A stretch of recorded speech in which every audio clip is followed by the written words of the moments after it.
नमस्कार, हिंदी प्रतियोगिता के यूट्यूब चैनल में आपका स्वागत है। आज हम आपके लिए लेकर आए हैं हिंदी साहित्य से जुड़े हुए बहुत ही महत्वपूर्ण प्रश्न, जो आपकी हिंदी से जुड़ी हुई सभी परीक्षाओं के लिए बहुत इम्पोर्टेंट है। तो वीडियो को ध्यान से देखें तो एंड तक बने रहें।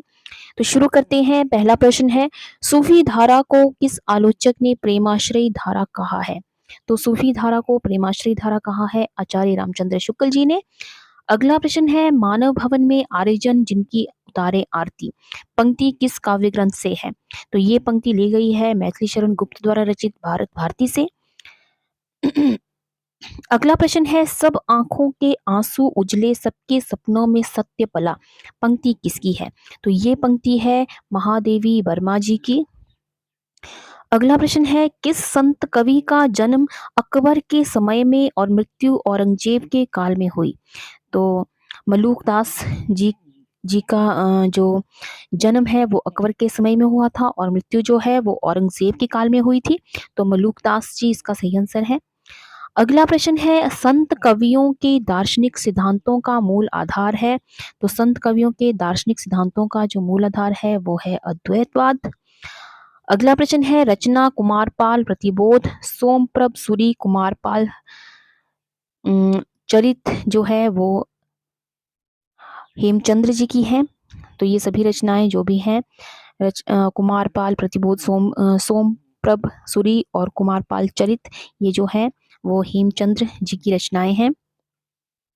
अगला प्रश्न है, महीम भट्ट द्वारा प्रतिपादित सिद्धांत है? तो महीम भट्ट द्वारा प्रतिपादित सिद्धांत है अनुमानवाद। अनुमानवाद। अगला प्रश्न है, साहित्य मनुष्य के अंदर का उच्छालित आनंद है? तो ये कहा है नंद दुलारे वाजपेयी जी ने। अगला प्रश्न है, कवि धनपाल को किसने सरस्वती की उपाधि दी? तो कवि धनपाल को सरस्वती की उपाधि दी थी राजा मुंज ने। राजा मुंज। अगला प्रश्न है, नैननी में जो सदा करते तिनकी अब कान कहानी सुनियो करें, तो ये पंक्ति किसकी है? तो ये पंक्ति है आलम की।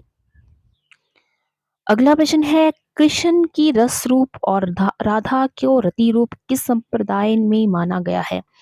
तो कृष्ण को रस रूप और राधा को रति रूप जो है वो वैष्णव सहजिया संप्रदाय में माना है। वैष्णव सहजिया संप्रदाय। अगला प्रश्न है, चंपू काव्य के दो भेद हैं? तो चंपू काव्य के दो भेद हैं, विरुद्ध और क्रमबक। विरुद्ध और क्रमबक, याद रखिएगा। अगला प्रश्न है, भारतीय आर्य भाषाओं में विकास के कितने चरण हैं? तो भारतीय आर्य भाषाओं में विकास के कुल 3 चरण माने गए हैं। अगला प्रश्न है, निम्नलिखित में से किस विद्वान ने प्राकृत को मिली तथा संस्कृत को कठोर कहा है? तो ये कहा है राजशेखर ने। अगला प्रश्न है, अपभ्रंश में राम काव्य के प्रथम कवि हैं? तो अपभ्रंश में राम काव्य के प्रथम कवि माने गए हैं स्वयंभू। हिंदी में हिंदी साहित्य का इतिहास सबसे पहले किसने लिखा? तो हिंदी में हिंदी साहित्य का इतिहास सबसे पहले लिखा है शिव सिंह सेंगर ने। अगला प्रश्न है, हिंदी साहित्य का आधा इतिहास किसने लिखा है? तो हिंदी साहित्य का आधा इतिहास लिखा है सुमन राजे ने।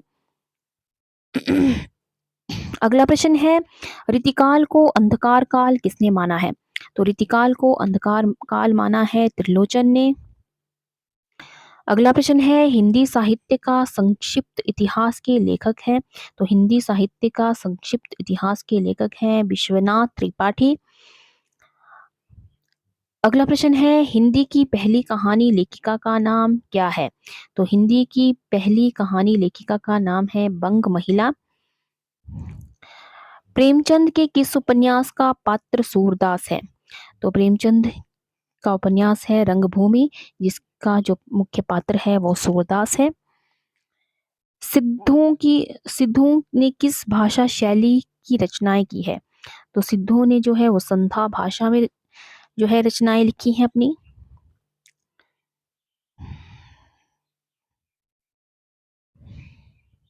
तो ये थे आज के हिंदी के कुछ इम्पोर्टेंट क्वेश्चंस। तो आई होप आपको ये वीडियो पसंद आया हो। तो वीडियो को लाइक करें और ज़्यादा से ज़्यादा शेयर करें। और अगर आपने चैनल को सब्सक्राइब नहीं किया है तो चैनल को सब्सक्राइब करना बिल्कुल ना भूलें। तो आज की वीडियो में बस इतना ही, मिलते हैं एक नई वीडियो में कुछ नए प्रश्नों के साथ। तब तक के लिए जय हिंद, जय भारत।